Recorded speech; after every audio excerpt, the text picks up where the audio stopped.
Is this year just a trend in movies where the first two-thirds are amazing but the final third just sucks? I feel like I've been noticing that a lot this year.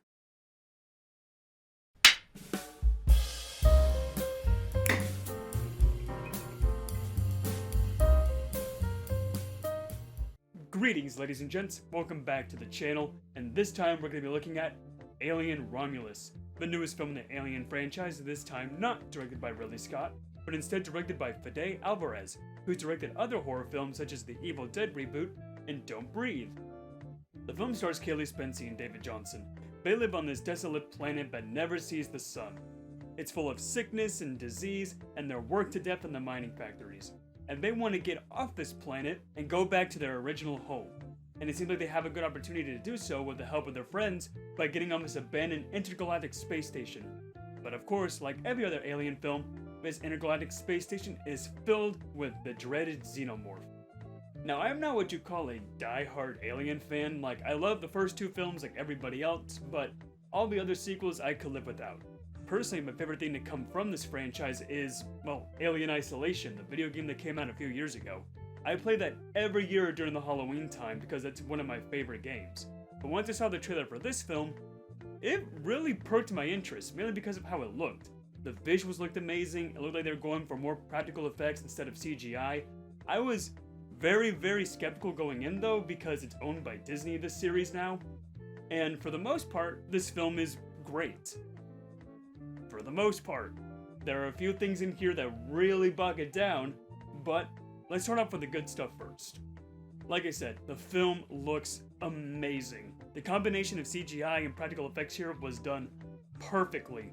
This is one of the best looking films this year, and it's just so good to see a film that's using practical effects again. I mean, I just had the biggest smile on my face seeing the xenomorph once again. Just there in practical effects, it didn't look like crappy CGI. Just seeing that on the big screen was just, it just made me smile so much. But what's a good Alien film without some good characters? And luckily, for the most part, the characters here are pretty solid. Now sure, there are some characters that are just there to get eaten up by the alien, they don't get enough screen time for you to really care about them, but at least for the main two characters, I really did like them. Really did care about the brother-sister dynamic between these two. You have the older brother who's a cyborg, Andy, who's there to take care of his younger sister, Rain.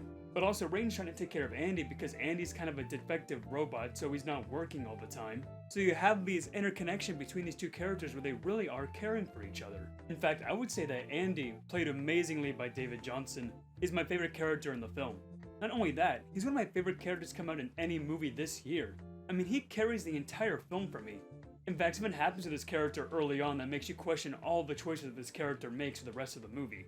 Every time he was on screen, I was just mesmerized by one, this phenomenal performance, but also how well written this character is. I mean, usually for most of the Alien films, I'm pretty attached to all the characters. Like, I love Ripley in the first film, and I love Newt in the second film, and I love Ash and all these other characters. But in this film, he's might be my favorite character in the whole Alien franchise. I don't know about that yet, because I love Ripley so much, but his character is just so damn good. Now for the story, I think for the most part, it's fine. I mean, it very much reminds me of Alien Isolation story, where it's a bunch of crew members going onto an abandoned space station, and guess what? There's an alien on board. And I expected that kind of story, so I guess the movie met my expectations, but I was also wanting a little bit more. Because Ridley Scott's other two Alien films, Prometheus and Covenant, I really did like because of how much it expands the lore and mythology of the Alien universe. Here, there's not really much of any expanding of this universe. There's not really any more lore details, there's no more things to add on that you would see from the other two Prometheus and Alien Covenant films. I was just wanting a little bit more lore to add it on to this universe, but I just kind of got another, oh, we're going onto an alien spaceship and there are aliens kind of story. I wanted a little bit more, and that's kind of where I see the story being a bit more disappointing than I would say great. But even though the story is pretty formulaic and generic, I was still having a great time for at least the first two-thirds. I was just hooked to my seat, just being so tensed up, just like, oh my god, this is actually a scary alien film. Because one, the practical effects make the film so much more scarier than it would be with CGI. But also, I did care about these characters. I wanted them to get away from the aliens. I wanted them to survive. I wanted them to get back home. I was actually having a damn good time. I was like, wow, after all these years, we're getting another good Alien film. This series is back. Let's go. And then a few things happen in the film where I'm like, oh no. Oh no. Oh no. Yeah, let's talk about the negatives here. First one being is that this film is definitely a callback kind of movie. I've seen some people compare this film to Force Awakens, and they're absolutely right. There are parts in this film where they just, one, reference the other films. In fact, there's a plot point near the very beginning that connects this to the first Alien film, and it makes zero sense whatsoever. It's like, how the hell did you find that thing floating in space? How the hell is that connected to this film? Like, how the hell does that even work? And also, there are a lot of callbacks with some dialogue. There are parts where a character says a line from the Aliens, and they just stop the movie to say that line. The guy says, "Get away from her, you bitch." And there's just a pause in the film. It's like, hey, we said the thing. Yeah, you know that famous line from Aliens? Yeah, we said that line. We said the line. You like it? We said the line. The famous line, right? I'm not a fan of when films bring in old dialogue from the other films in the series just to be like, oh hey, reference. Look, reference. I don't see that as good storytelling. Be your own damn thing. Don't be a reference to movies that came out 30, 40 years ago. Be your own damn movie. You were doing so good at being just your own Alien film, with albeit an okay story, but still you were being your own Alien film, and then you just bring in dialogue from the original two movies, and it's like, oh my god, you're Force Awakens it. You did it like how we do in Force Awakens. Just cheesy dialogue put in there just to be like, hey, reference. Can we stop doing this, please? Be your own damn movie. Can we treat films like films and not like products? Every time films do this, I just see a product now. I don't see it as like a unique take on this series. I just see it as, oh, you're treating this film as a product now because you're using old reference dialogue from the other series. It's just annoying. And there's another big elephant in the room that I need to bring up here that really just freaking irks me.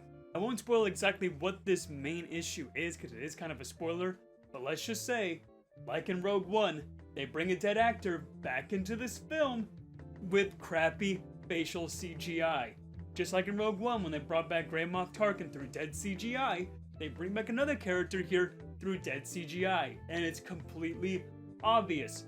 I don't like this. I don't like it when films are bringing dead actors back with crappy CGI. You don't get the actor's consent. Sure, you might get the consent from the family, but I feel like the actor should give you consent for that.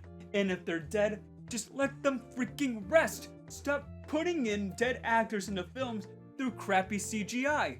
If you want to, like, honor the actor, great. Then do something to honor the actor. Like, hey, this is a reference to that actor. This is the legacy he left off with the series. Here's how we're referencing him.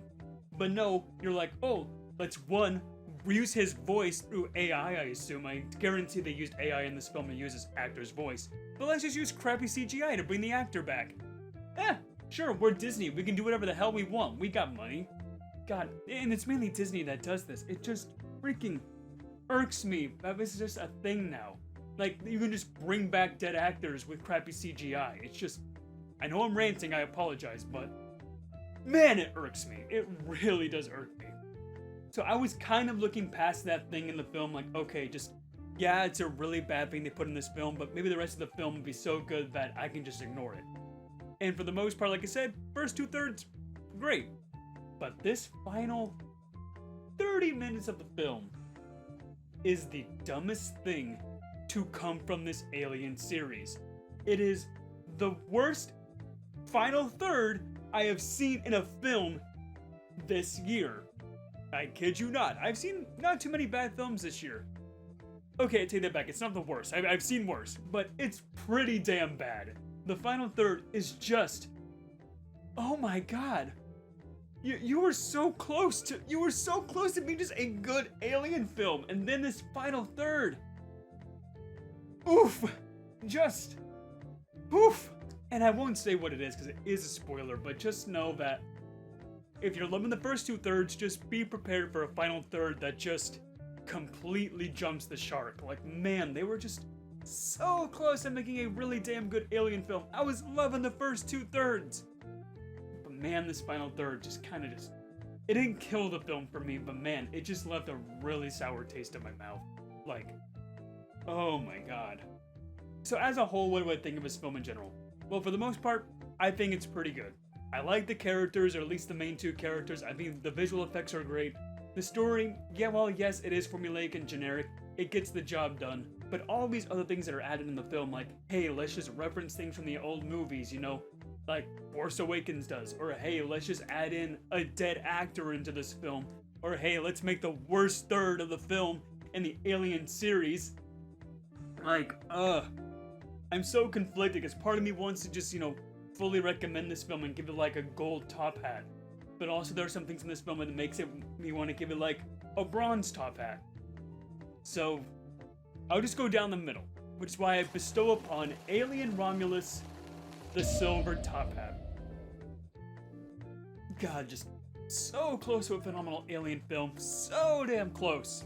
But what can you do? Guys, if it's your first time hearing like we've seen, be sure to like and subscribe for more content. And have you seen Alien Romulus? What did you think about it? Be sure to let me know in the comments down below. I have a fantastic night, and as always, stay fancy.